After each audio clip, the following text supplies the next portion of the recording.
In 2008, speaking to the BBC, you said, quote, "The resolution of the Karabakh conflict must start with the principle of Azerbaijan's territorial integrity. Other complementary principles can then be incorporated." In an October 9th, 2008 interview with the BBC, you stated that Armenia must agree that Nagorno-Karabakh is legally part of Azerbaijan.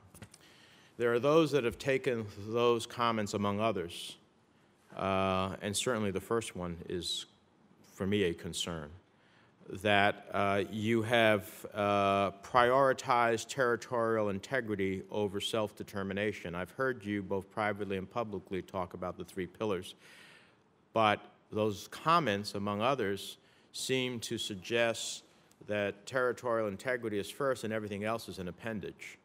That is not my understanding of U.S. policy. So, do you want to respond to that for me? Thank you very much for a chance to respond, because that is also not my understanding of U.S. policy. Settlement must be a mutually agreed compromise incorporating those three principles you just mentioned: self-determination, territorial integrity, non-use, non-threat of force. Those citations that you just quoted are not entirely accurate. But let me explain. Let me put this set of statements in the proper context. A month before, on September, I believe it was the 3rd, September 3rd or September 8th in 2008, then Vice President Cheney made a public statement while he was in Baku that outlined U.S. policy, which said that a settlement should begin with the principle of Azerbaijan's territorial integrity. That was U.S. policy, to recognize Azerbaijan's territorial integrity. So that was the context that I was operating in when it was my next opportunity to make a public statement. What I actually said was that Armenia, for there to be an agreement, Armenia must agree. And to secure Armenia's agreement, we can't only focus on the principle of territorial integrity. Self-determination must be a co-equal or a core element, and I don't have the exact words ahead of me, but of any settlement. So what I had said was, if Armenia is to agree, there must be the additional factors, i.e. self-determination, that are fully incorporated into the settlement. That statement got mistranslated, I believe I was speaking at the time in Russian, mistranslated into me saying Armenia must agree to a settlement based on Azerbaijan's territorial integrity, or in which Nagorno-Karabakh is part of Armenia. I would never say that, because that's not what the basic principles we've been negotiating for all these years presuppose. So that one part, the quote of me saying that Armenia must agree that Nagorno-Karabakh is part of Azerbaijan, was simply an inaccurate quotation. So you do not have a belief, nor would you promote as the United States ambassador to Azerbaijan, that territorial integrity is a priority among all the other pillars of the effort?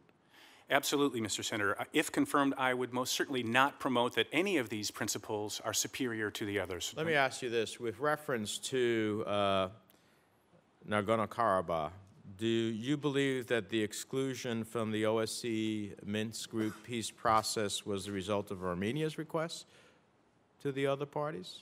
Mr. Senator, when I became Minsk Group co-chair, I asked about this. I asked my fellow co-chairs the history, and I asked officials in Armenia, Karabakh, and elsewhere.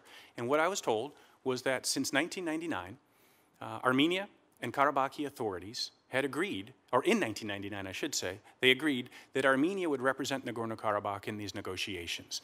That was the reality as I received it when I became the Minsk Group co-chair, and that remains the reality today. That being said, of course, it's impossible to reach a mutually agreed settlement that includes the views of the people who are the subject of the settlement, the residents of Nagorno-Karabakh, if their views are not taken into account. So because of that, we made it a point as Minsk Group co-chairs, as the current ones do, to travel to Nagorno-Karabakh, to meet with the authorities and civil society, to ensure their views are incorporated. Nagorno-Karabakh had been a negotiating party for several years and was one of the signatories to the ceasefire.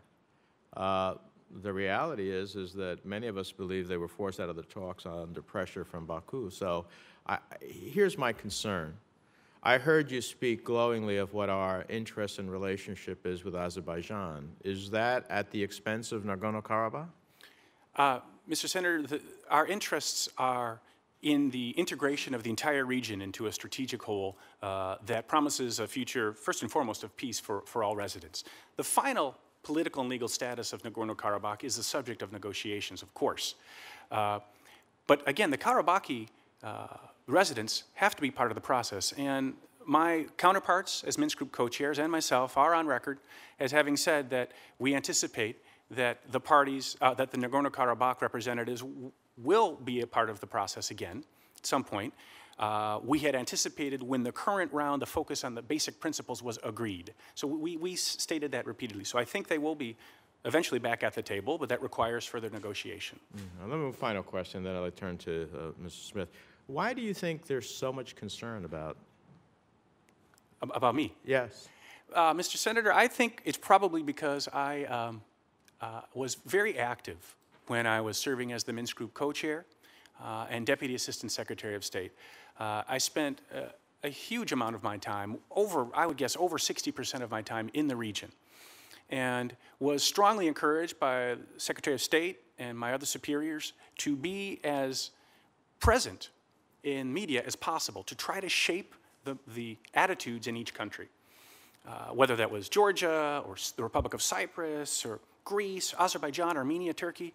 That's what I was encouraged to do. So I did. And my philosophy when it came to Nagorno-Karabakh was I'm not worth my weight in anything if I am not taking the hits publicly and trying to push the leaders out of their comfort zone and trying to encourage them to take the political risks required for a settlement.